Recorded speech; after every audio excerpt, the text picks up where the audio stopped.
everyone, my name is Jasmine Amita and I'm an extraordinary 17-year-old girl from SMK Sultan Ibrahim. I am the Vice President for the Rakan Muda Club, a school prefect, and also a team member of the SLB board. I'm a 5th place holder for the sketch competition, 3rd place holder for the Shah A competition, 2nd place holder for the choral speaking competition, one of the best presenters for STEM Showcase, and also the best participant for the school level curriculum camp.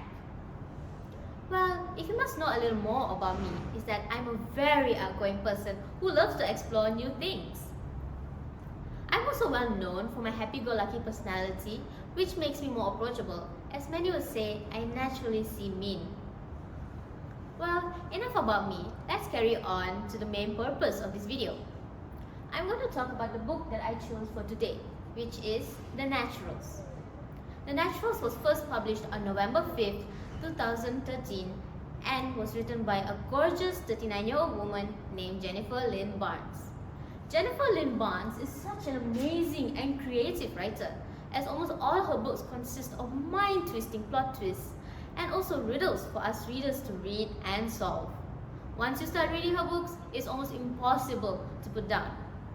The main character of this book is named Cassandra Hobbs, or Cassie for short. Cassie was only 12 years old when her mother was murdered, or at least presumed dead, due to the amount of blood that was found in the dressing room. And yes, police confirmed it was her mother's blood. She was then sent to live with her paternal and very Italian family. A few years later, as she was working at the local diner, she was then approached by a good-looking guy who seemed around her age. He then handed her a card containing the contact info for someone named Tanner Briggs, Special Agent of the FBI. Special Agent of the FBI? Why would he give me this card? She then looked up from the card to ask the boy dozens of questions. But then the boy left without a trace or clue as to who he was. Cassie was skeptical about this at first, but eventually she called the number. Agent Briggs then answered the phone and asked Cassie to meet him in person in his office. Long story short, Agent Briggs asked Cassie to join a program meant for gifted kids, like Cassie. Cassie agreed to join. The name of the program was The Naturals. Cassie was chosen for this program due to her natural ability to profile someone just by looking at them. Part of this gift was also thanks to her mother, Lorelei Hobbs, who taught her how to get inside someone's head and also how to analyze someone by their BPEs just by looking at them since a young girl. When she joined this program, she also met the same boy from the diner and also got to know that he was part of this program. This program was initially meant to sharpen the skills of those gifted kids like Cassie and another 4 more teenagers that were chosen for this program so that they could become valuable assets for the FBI. During their training, the FBI was investigating an ongoing murder case, and when Cassie got to know that the murder victims resembled her mother's appearance, she was even more interested in this case, although she was forbidden to work on it by Agent Briggs and his partner, Agent Locke. Although she was forbidden from going on for this case, she secretly worked on this case. Stubborn girl she is. Eventually, Agent Briggs and Agent Locke gave up trying to take the case away from her and let her work on it under their supervision. As days go by, the case becomes even more dangerous as the killer now starts to focus on Cassie. Worried for the teen's safety, the 2 agents hired a personal bodyguard for her to look after her 24/7.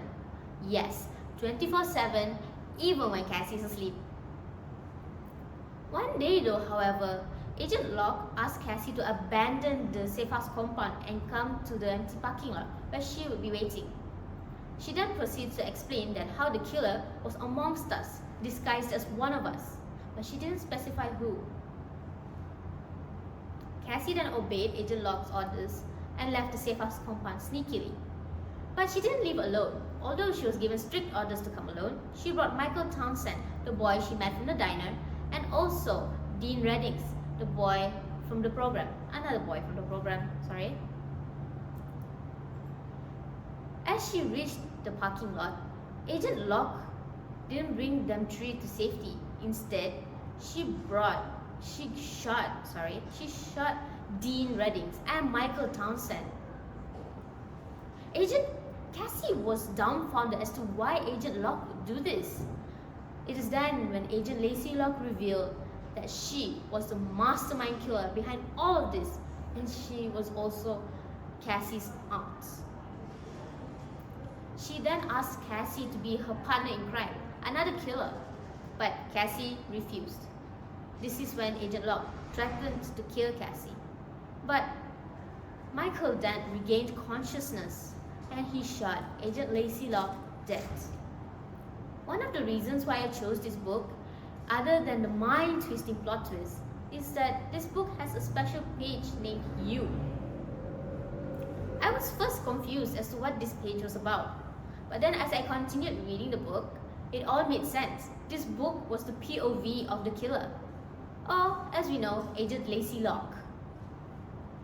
One of the quotes that stuck for me with this book is that "Si la vie que sera sera," which means this is life, whatever will be, will be.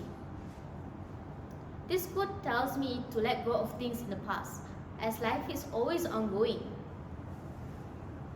Life is like walking on a tightrope. Each time it wobbles represents the ups and downs of life, the sad and disappointed moments in our life at that moment. Instead of stopping, we should just keep on walking. As to when we stop, we might get even more nervous, causing the rope to wobble even more and causing us to fall down. But if we just keep walking, we eventually come to the end of the tightrope, going through all those hardship of the wobbly times. And when we reach the end of the tightrope, everything that we dreamt and wished for will be there waiting for us, welcoming us. And all the hard work that we've gone through, the hardship that we've gone through, will be so worth it. That's all from me. Thank you for lending me your time and your ears. This is Jasmine signing off.